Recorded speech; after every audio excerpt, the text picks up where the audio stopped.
चिकित्सा और स्वास्थ्य विभाग की प्रमुख शासन सचिव गायत्री राठौड़ ने वीडियो कॉन्फ्रेंसिंग के माध्यम से प्रदेश भर में मौसमी बीमारियों की स्थिति, हाई रिस्क प्रेगनेंसी के मामलों और विभागीय योजनाओं की प्रगति की समीक्षा की।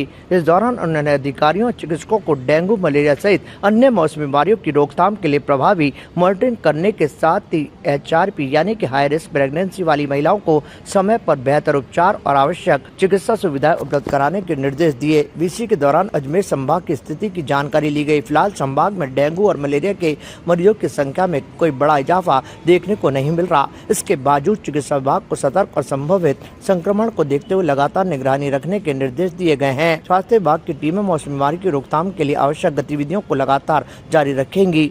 वीडियो कॉन्फ्रेंसिंग में संयुक्त निदेशक doctor Sampat Jodha, CMHO doctor Jyotsna Ranga, RCHO doctor Swati Shinde, deputy CMHO doctor Ramswaroop Kiradiya और additional CMHO doctor Ramlal Choudhary सहित अन्य चिकित्सक और अधिकारी जुड़े। अधिकारियों ने अपने क्षेत्र की स्वास्थ्य सेवाओं और मौसमी बीमारियों की वर्तमान स्थिति की जानकारी साझा की।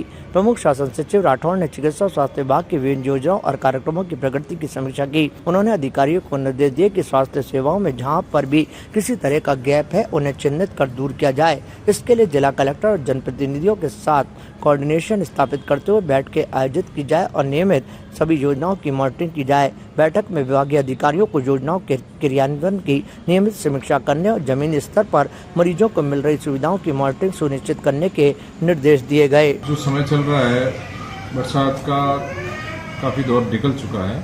उसके बाद में जो हमारी बीमारियां फैलती हैं, जो मौसमी बीमारियां जिनको हम बोलते हैं, ये पानी के ठहराव से खड्डों वगैरह में और छत पर जो डब्बे वगैरह होते हैं उनमें पानी वगैरह भर जाता है और वो पानी भरा हुआ रहता है और उसमें फिर हमारे जो मच्छर हैं वो लार्वा या अंडे देते हैं। अंडे देने से फिर लार्वा भी होता है।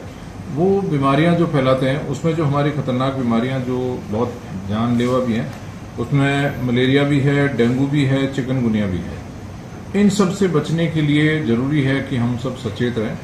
मैं यदि पिछले सालों की बात करूं तो गत वर्ष में हमारे अजमेर में डेंगू के कुल जो पेशेंट थे वो लगभग 90 थे इस समय तक पूरे साल के, और अब की बार इसमें 43 हुए क्योंकि बारिश कुछ कम हुई है।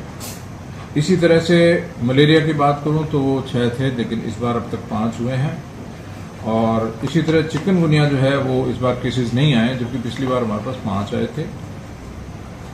इस प्रकार देखा जाए तो लगभग पूरे हम जोन का ट्रेंड देखते हैं, क्योंकि हमारे पास पूरा संभाग है, तो संभाग का भी यदि हम ट्रेंड देखते हैं तो गत वर्ष के मुकाबले क्योंकि बारिश कम हुई है तो कम हुई है, केसेस कम आए। लेकिन ये जो समय है अभी भी ये खतरे से बाहर नहीं है। अभी हमारे नवंबर तक कम से कम ये जो डर है ये बना रहेगा, क्योंकि जब तक थोड़ी बारिश होगी और उसकी वजह से कुछ न कुछ पानी का स्पॉट कहीं न कहीं रुका हुआ रहेगा। तो मेरा सभी से ये निवेदन है कि जो पानी भरने वाली जगह है वहां पर आप विशेष तौर से ध्यान दें। सप्ताह में 1 दिन अभियान चलाएं और हर रविवार को ड्राई डे हम लोग, हमारी गतिविधि भी होती है, हमारा स्टाफ भी जगह जगह जाता है, सबको एजुकेट करता है, शिक्षित करता है। पर अपने घरों की छत पर जहां भी पानी भरा हुआ है, चाहे वो टायर हों या डब्बे हों, नारियल का खोल हो या फिर गमले हों, उन सबको खाली कर दिया जाए। वाटर, अगर कूलर भरे हुए पानी से पड़े हैं, कूलर खाली करते रहिए, हर 7वें दिन खाली कर दीजिए। अगर उसके अंदर कहीं भी लार्वा पाए जाते हैं तो आप मान के चलिए कि आने वाले दिनों में वहां पर कोई न कोई बीमारी, जो मच्छर जनित रोग है उसमें मलेरिया भी है, डेंगू भी है, चिकनगुनिया भी है, उनसे बचने के लिए हमें ये गतिविधियां करना आवश्यक है। उसके अलावा जो घर के अंदर है उसमें हम मच्छरदानी का प्रयोग करें और जो रिपेलेंट आते हैं उनका यूज करें, वो चालू रखें। ये भी ध्यान रखें, एक भ्रांति है कि लोग बाहर बैठ जाते हैं, लेकिन बाहर बैठने पर और दिन में खाने वाला मच्छर जो है वो डेंगू का मच्छर है, जो डे बाइटर है, वो दिन में ही बाइट करता है। तो दिन में भी हमें ध्यान रखना है और पूरे पाँव की बच्चों को भी और आप भी पूरे पाँव की कमीज पहने, पूरे पैरों पर भी पूरा पहन के रखें और इस तरह से अपना बचाव करें तो हम इन बीमारियों से, जो सीजनल बीमारियां, उनसे बचाव कर सकते हैं। ताज़ा खबरों के लिए देखते रहें सरेराह न्यूज। अपना फोन उठाएं और सब्सक्राइब करना ना भूलें।